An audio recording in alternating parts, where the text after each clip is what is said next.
سورہ رحمان اس کو زینت القرآن کہا جاتا ہے، قرآن کی زینت ہے، اور اللہ کریم نے اس میں اپنی مخلوقات میں سے دو مخلوق سے یہ پوچھ رہا ہے، ایک جنات سے اور ایک انسانوں سے۔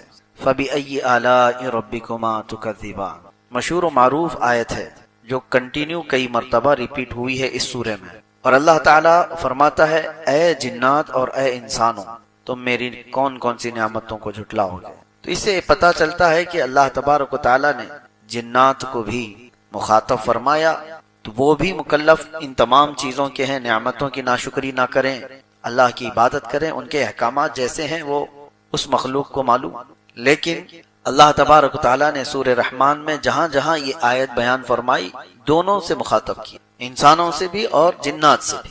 جنات ہمارے سے بھی زیادہ نافرمان گزرے ہیں، اور انسانوں کی پیدائش سے پہلے جنات کو اس زمین پر بھیجا گیا تھا۔ روایات یہ بتاتی ہیں، اور اسی وجہ سے فرشتوں نے جو اللہ تعالیٰ سے یہ پوچھا تھا کہ کیا تو ایسے کو اپنا خلیفہ بنائے گا جو زمین پر جا کر قتل و خون ریزی کرے گا، فساد مچائے گا، جب اللہ تعالیٰ آدم علیہ السلام کو پیدا کر رہا تھا تو فرشتوں نے یہ سوال کیا تھا، تو انہوں نے کیا دیکھ کر کے سوال کیا تھا؟ فرشتوں کو کیا پہلے سے کس چیز کا علم تھا؟ انسان تو ابھی روئے زمین پر آیا بھی نہیں، اس سے پہلے فرشتے کہہ رہے ہیں ایسے کو تو بنائے گا جو زمین پر جا کر فساد مچائے گا۔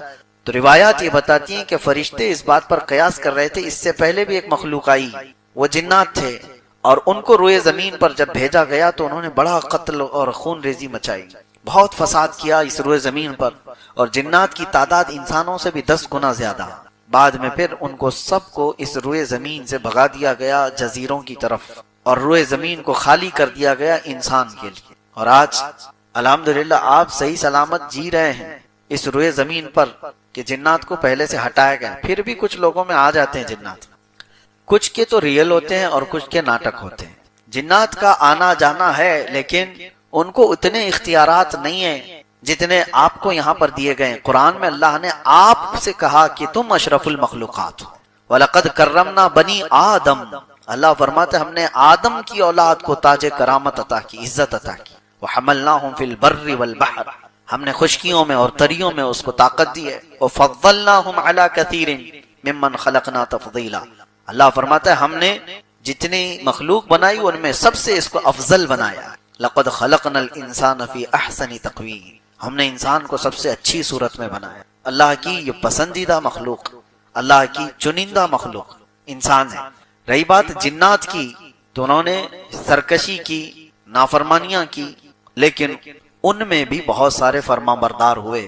اللہ کے رسول صلی اللہ تعالیٰ علیہ وسلم کے بتانے سے ہمیں پتہ چلتا ہے، حضور نے فرمایا یہ سورہ رحمان میں نے جنات کے سامنے بھی تلاوت کی تو وہ تم سے اچھا جواب دے رہے تھے، یعنی وہ رو رہے تھے اور گڑ گڑا رہے تھے اور یوں کہتے تھے کہ اے اللہ ہم تیری کسی نعمت کی ناشکری نہیں کرتے، ہم تیری کسی نعمت کو نہیں جھٹلاتے۔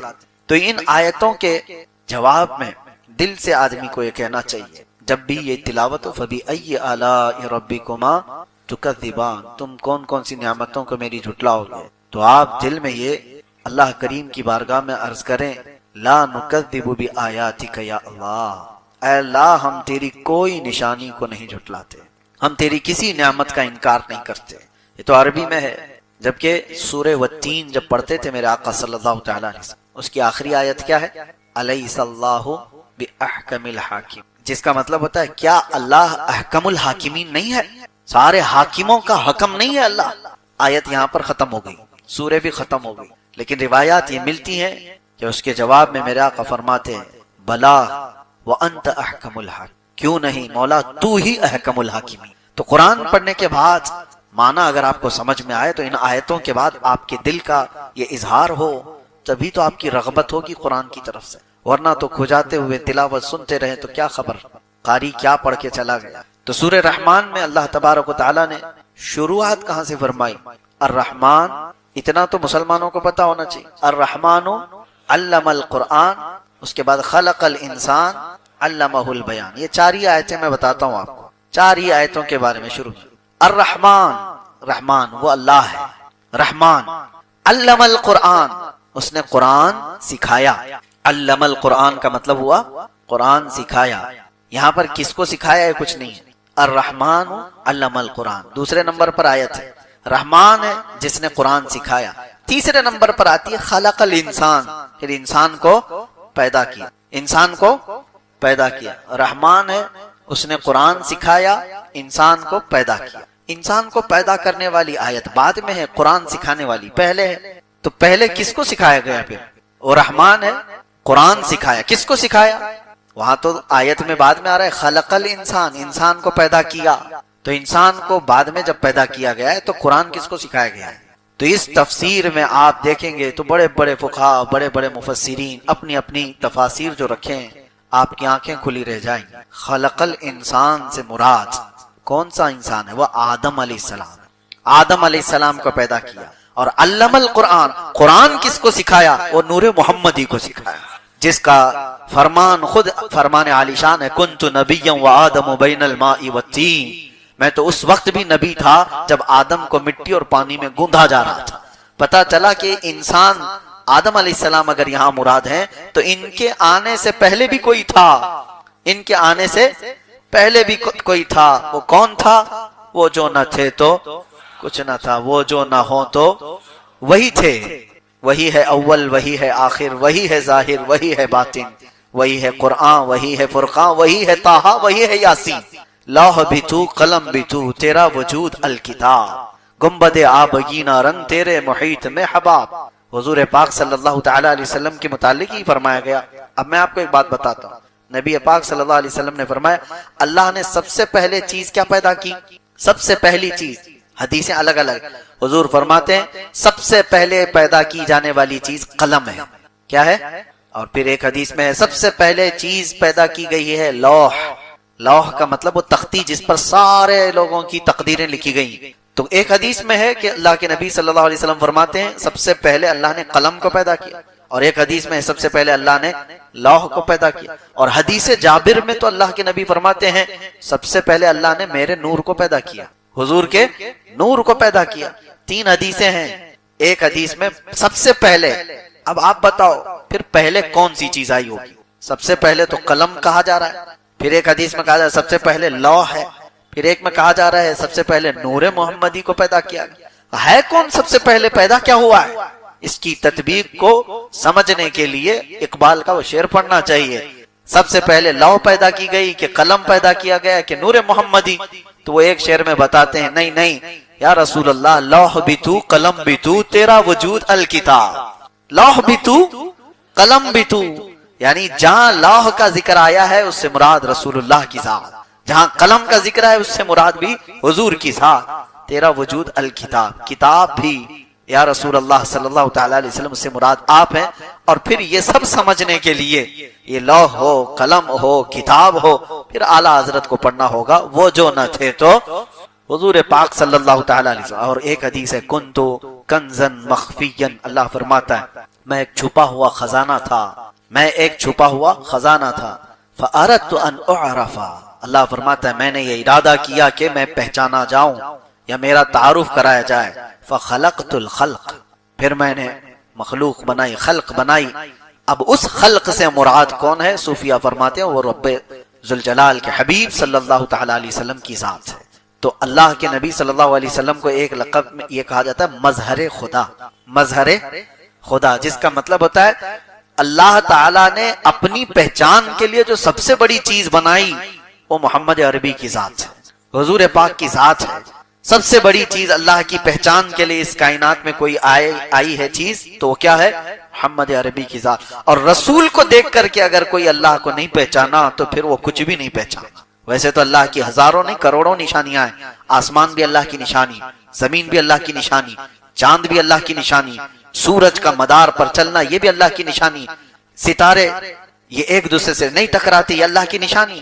وہ سب رب تعالیٰ نے سورہ رحمان میں بیان فرمایا یخرج منہما اللؤلؤ والمرجان، دیکھو سمندروں میں مرج البحرین یلتقیان بینہما برزخ لا یبغیان، دو سمندروں کو اللہ ایسے چلاتا ہے کہ بیچ میں ایسا برزخ ہے، نہ ادھر کا سمندر اس میں ملتا ہے نہ ادھر کا ادھر۔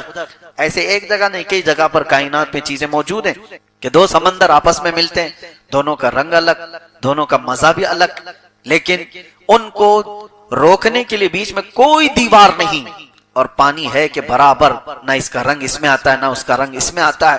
اور قرآن میں اللہ فرماتا ہے بینہما برزخ لا یبغیان، ان دونوں کے بیچ میں ایک برزخ ہے جو ان کو ملنے نہیں دیتا۔ وہ کیا ہے برزخ؟ نہ دیوار ہے، نہ لکڑی ہے، نہ کپڑا ہے، کچھ بھی نہیں ہے، لیکن اللہ فرما رہا ہے کوئی حکم ہے جو انہیں ملنے سے روکا ہوا ہے، کوئی حکم ہے، وہ اللہ کا حکم ہے۔ اور پھر مولا فرماتا ہے ان دونوں سمندروں سے موتی اور مرجان نکلتے ہیں، یخرج منہم اللؤلؤ والمرجان۔ پھر اللہ تعالیٰ فرماتا ہے وَلَهُ الْجَوَارِ الْمُنشَآتُ فِي الْبَحْرِ كَالْأَعْلَامِ۔ اور پھر اللہ تعالیٰ فرماتا ہے کل من علیہا فان وَيَبْقَى وَجْهُ رَبِّكَ ذُو الْجَلَالِ وَالْإِكْرَامِ۔ یہ ساری کائنات میں جتنی طاقتور چیزیں تم دیکھ رہے ہو سب کے سب فنا ہو جائیں گی، باقی رہنے والی صرف تمہارے رب کی ذات ہے۔ سب چیزیں فنا ہو جائیں گی۔ یہ پہاڑ، اونچے اونچے پہاڑ جس کو ختم کرنے کے لیے سالوں لگ جاتے ہیں، ایک پہاڑ کو کاٹنے لگ جاؤ تو تمہاری زندگی ختم ہو جائے، لیکن یہ طاقتور پہاڑ اڑا دیے جائیں گے روئی کے پھائے کی طرح۔ یہ سارے سمندر اچھال دیے جائیں گے، وَإِذَا الْبِحَارُ سُجِّرَتْ۔ اللہ نے قرآن میں فرمایا سمندروں میں آگ لگا دی جائے گی، چاند اور سورج ٹکرا دیے جائیں گے، اذا الشمس كورت واذا النجوم انكدرت۔ ستارے آپس میں ٹکرا دیے جائیں گے، چاند اور سورج کو ٹکرا دیا جائے گا، زمین میں ایک بڑا طوفان ہوگا، سب فنا ہو جائیں گے، لیکن اللہ رب العزت فرماتا وَيَبْقَى وَجْهُ رَبِّكَ ذُو الْجَلَالِ وَالْإِكْرَامِ۔ عظمت اور جلال والے تمہارے رب کی ذات باقی رہے گی، باقی کچھ نہیں رہے گا۔ اور یہ ساری نشانیاں بتا کر رب تبارک و تعالیٰ فرماتا ہے پھر تم کون کون سی نعمتوں کو جھٹلاؤ گے۔ اور ہم نے سورہ زاریات میں ایک بات یہ بھی پڑھی، ایک آیت یہ بھی پڑھی، اللہ فرماتا ہے وَفِي أَنفُسِكُمْ أَفَلَا تُبْصِرُونَ۔ تمہاری ذات میں میری نشانی ہے، کیوں دیکھتے نہیں؟ وَفِي السَّمَاءِ رِزْقُكُمْ وَمَا تُوعَدُونَ۔ اللہ تعالیٰ نے اس میں فرمایا ایک ہی آیت اگر آپ سمجھو، تمہاری ذات میں میری نشانی ہے، کیا مطلب ہے؟ حضرت محبوب الہی نظام الدین اولیاء رحمۃ اللہ تعالیٰ علیہ فرماتے ہیں کہ انسان کے جسم کے اندر جتنی نسیں ہیں اللہ کو پہچاننے کے اتنے راستے ہیں۔ اور نسیں کتنی ہیں؟ کہا گیا کہ کھول کر کے بچھا دیے جائیں تو ہزاروں کلومیٹر کا سفر ہو جائے۔ ہمارے جسم کے اندر کی جو رگیں ہیں اس کو کھول کر بچھا دیا جائے تو ہزاروں کلومیٹر کا سفر ہو جائے۔ کوئی آج تک گن نہ سکا کہ یہ رگیں کتنی ہیں، نسیں کتنی ہیں۔ اس میں ایک ڈیمیج ہو جائے تو اس کو آدمی پھر ریکور نہیں کر پاتا۔ کچھ وہ ہوں گی جو نسیں بڑی آپ کو نظر آتی ہیں، کچھ وہ ہیں جو مائکروسکوپ سے دیکھی جاتی ہیں، خوردبین سے دیکھی جاتی ہیں۔ دماغ کے اندر ہی جو نسیں ہیں کئی 100 کلومیٹر تک اس کا مسافت ہو سکتی ہے۔ اور حضرت امام اعظم ابو حنیفہ رحمۃ اللہ تعالی علیہ فرماتے ہیں من عرف نفسہ فقد عرف ربہ۔ جس نے اپنے آپ کو پہچان لیا وہ اپنے رب کو پہچان لیا۔ کبھی آپ دیکھو کون ہے جو میری پوری زندگی کا نظام سنبھالا ہوا ہے، کون ہے مجھے زمین پر صرف 2 ٹانگوں پر کھڑا رکھتا ہے، گرنے نہیں دیتا۔ امام جعفر صادق رضی اللہ تعالیٰ عنہ سے پوچھا گیا آپ کوئی نشانی بتائیں اللہ تبارک و تعالیٰ، تو فرماتے ہیں کہ پرندوں کو دیکھو، پرندوں کو دیکھو، وہ ایک تار پر پوری رات سو جاتے ہیں، انہیں گرنے کون نہیں دیتا؟ کون ہے جو انہیں گرنے سے بچاتا ہے؟ حقیقت ہے کبھی آپ نے سوچا اس طرح؟ نہ وہ جھولے کھاتے ہیں نہ ان کو، حالانکہ وہ گہری نیند میں سو جاتے ہیں، پتلی پتلی 2 ٹانگوں سے ایک تار پر بیٹھ کر۔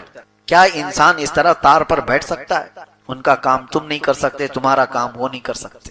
امام جعفر صادق فرماتے ان پرندوں کو دیکھو کون ہے جو انہیں ان پتلی تاروں پر بٹھاتا ہے اور گرنے سے محفوظ رکھتا ہے، وہ اللہ ہے۔ ما یمسکہن الا اللہ، قرآن میں خود اللہ فرماتا ہے اولم یروا الی الطیر فوقہم صافات ویقبضن ما یمسکہن الا الرحمن۔ کیا تم پرندوں کو نہیں دیکھتے جو آسمانوں پر اڑتے ہیں اور ان کو گرنے سے بچائے رکھتا ہے؟ کون ہے؟ الا الرحمن، سوائے رحمان کے کوئی نہیں۔ تو یہ ساری نشانیاں کائنات میں موجود ہیں۔ اور آج کا زمانہ مجھے حیرت ہو رہی ہے، ابھی چند دن قبل کیرلا کے سلسلے میں آپ کو پتا ہوگا کہ ہائیلی ایجوکیٹڈ لوگ ہیں، لٹریسٹی وہاں پر انڈیا کے سارے سٹیٹس کے اعتبار سے 100% ہو چکی ہے، پڑھے لکھے لوگ مانے جاتے ہیں۔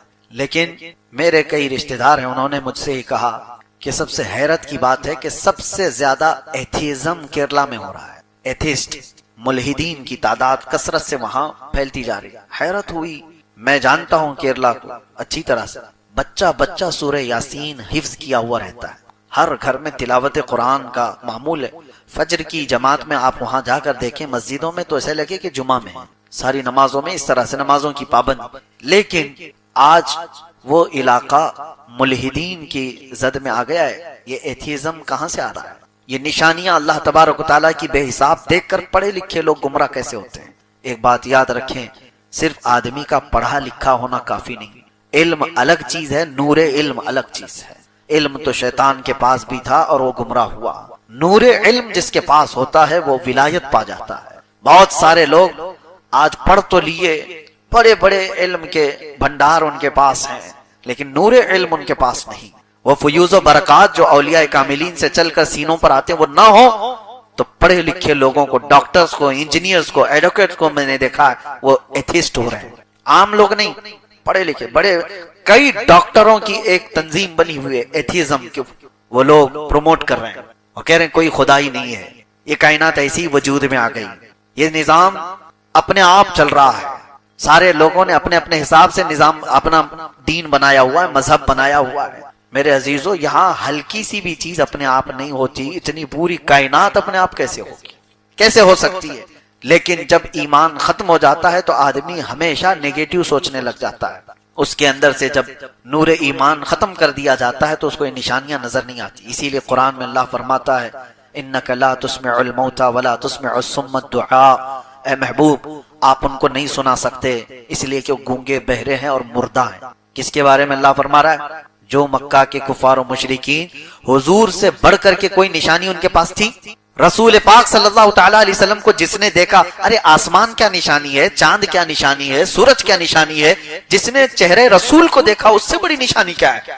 وہ رسول جو انگلیاں برتن میں رکھ دیں تو پانی کے فوارے جاری ہو جائے، وہ رسول جو اشارہ کرے تو چاند پلٹ آئے، وہ رسول جو سورج کو اشارہ کرے وہ سورج پلٹ آئے اور چاند پھٹ جائے، اور ان کے ہاتھ میں مٹھیوں میں کنکریاں پڑنے لگ جائیں اور شجر و حجر انہیں سلام کرے۔ یہ ساری نشانیاں مکہ والے دیکھ رہے تھے کہ نہیں دیکھ رہے تھے؟ سب پتا تھا، اور جو میرے آقا فرماتے تھے وہی ہو کر بھی رہتا تھا، جو بعد میں آنے والی خبریں حضور دیتے تھے وہ ہوتا تھا۔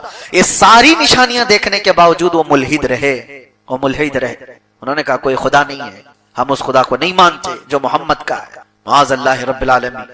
میرے عزیزو، جب نور ایمان ختم ہو جاتا ہے تو بڑی بڑی نشانیاں بھی اسے نہیں نظر آتی۔ کل کی رات بھی ذکر میں نے ایک بات آپ کے سامنے ذکر کیا تھا کہ ڈرو اس بات سے کہ اللہ تبارک و تعالی اگر کبھی تم کو اپنے دین سے، اپنے گھر سے دور کر دیا، بہت بری موت مارے جاؤ گے دنیا، بہت بری موت۔ اور وہ سب سے بدنصیب شخص ہے، وہ محروم ہے جس کو اللہ تبارک و تعالی دھیرے دھیرے اپنے دین سے دور کرتا ہے۔ یہ میں نے بہت سارے اپنے تجربے کی باتیں آپ کے سامنے رکھی کل بھی۔ مجھے ڈر ہے اس بات کا کہ اللہ تبارک و تعالی جب کسی سے ناراض ہوتا ہے تو اس کے اندر سے ایمان کی دولت کو اور دین کی یہ صلاحیت کو ختم کر دیتا ہے۔